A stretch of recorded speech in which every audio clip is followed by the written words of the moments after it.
100 days of customer psychology day 19. Convenience എന്നുള്ളത് ഒരിക്കലും ബിസിനസ്സിനെ സംബന്ധിച്ചിടത്തോളം ഒരു ഫീച്ചർ മാത്രമല്ല, അതൊരു സ്ട്രാറ്റജിയാണ്. ആളുകളെ അഥവാ കസ്റ്റമേഴ്സിനെ ഒരു ലോയലായിട്ട് മാറ്റാനും അതേപോലെ തന്നെ കസ്റ്റമേഴ്സിന്റെ കൺവേർഷൻ, സെയിൽസ് കൺവേർഷൻ കൂട്ടാനും പറ്റുന്ന ഒരു സ്ട്രാറ്റജിയാണ് ശരിക്കും കൺവീനിയൻസ്, അല്ലാതെ ഒരു ഫീച്ചർ മാത്രമല്ല. 3 തരത്തിലാണ് നമ്മുടെ ബിസിനസ്സിൽ കൺവീനിയൻസ് ഇംപ്ലിമെന്റ് ചെയ്യാൻ പറ്റുക. Easy to find, easy to buy, easy to use.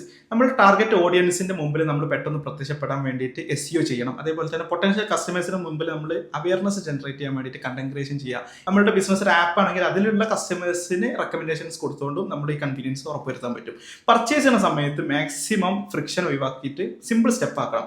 ആമസോണിന്റെ on click purchase അതിന് ഉദാഹരണമാണ്. അതേപോലെ തന്നെ സബ്സ്ക്രിപ്ഷൻ മോഡൽസിലൊക്കെ ഓട്ടോ പേയ്മെന്റ് അതിന് ഉദാഹരണമാണ്. അതുപോലെ തന്നെ പർച്ചേസ് ചെയ്തതിനു ശേഷം യൂസ് ചെയ്യാനും ഭയങ്കര കൺവീനിയന്റ് ആയിരിക്കണം. ഹാൻഡ് വാഷ് ഫ്രീ ഫുഡുകൾ ഉണ്ട്, ബർഗർ പോലെ, സാൻഡ്വിച്ച് പോലെ. അതിന്റെയൊക്കെ പ്രത്യേകത എന്ന് പറഞ്ഞു കഴിഞ്ഞാൽ ഒരു കൺവീനിയൻസ് ആണ്. അതേപോലെ ഓട്ടോമേഷൻ മാക്സിമം യൂസ് ചെയ്യുക. ക്ലൗഡ് ആപ്സുകളിന്റെ ഒക്കെ പ്രത്യേകത ഓട്ടോ സേവ് എന്നൊക്കെ ഉള്ളതാണ്. അപ്പൊ നമ്മുടെ ബിസിനസ് നമ്മുടെ കോമ്പറ്റീറ്റേഴ്സിന് ഡിഫറെന്റ് ആയിക്കൊണ്ട് എങ്ങനെ ഈസി ബൈ ചെയ്യാം, എങ്ങനെ ഈസി യൂസ് ചെയ്യാം, എങ്ങനെ ഈസി ഫൈൻഡ് ചെയ്യാം എന്നുള്ളത് ആലോചിച്ച് കഴിഞ്ഞാൽ ആ കൺവീനിയൻസ് എന്നുള്ളത് സ്ട്രാറ്റജിയായി മാറും. ഇപ്പോഴും പലപ്പോഴും പല കടകളിലും എന്തില്ല QR കോഡ് പേയ്മെന്റ്സ് ഇല്ല എന്നുള്ളൊക്കെ പറയുന്ന കേസസിലൊക്കെ ആ ഒരു ഈസി ടു ബൈ എന്നുള്ള കൺവീനിയൻസ് അവർ കട്ട് ചെയ്യുന്നതിലൂടെ സെയിൽ കുറയുന്നതായിട്ട് കാണാൻ പറ്റും. അപ്പൊ നമുക്ക് കസ്റ്റമർ സൈക്കോളജി ഡേ 20 വീണ്ടും കാണാം.